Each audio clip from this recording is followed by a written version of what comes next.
When millions of people look at the world around them, they do not see reality, they see what they desperately want to see. What if the most dangerous force in human history was not a weapon, a disease, or an army? What if it was simply a promise, delivered by a person who understood the darkest corners of human desire? Throughout history, countless individuals have gained absolute control over millions of devoted followers. They did not win this control with cold logic, factual debates, or flawless reason.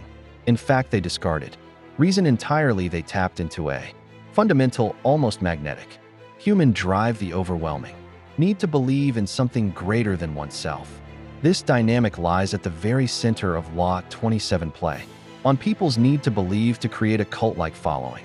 When you examine the mechanics of power, you quickly discover that human beings are not primarily rational creatures. We like to imagine that we analyze facts, weigh evidence, and make logical decisions. But history tells a very different story. Humans are meaning-seeking creatures.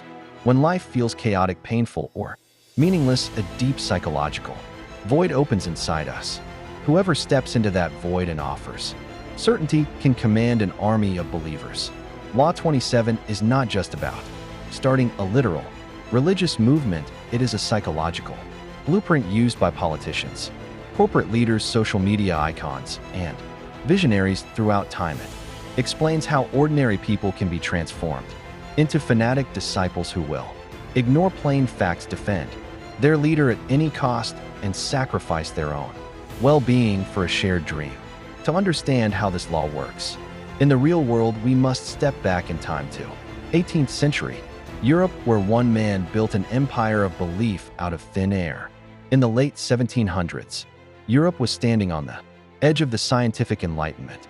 Rationality was supposed to rule the day, yet in the gilded salons of Paris and London, the wealthy and powerful were completely enchanted by an Italian man calling himself Count Alessandro di Cagliostro. Cagliostro was not born a nobleman.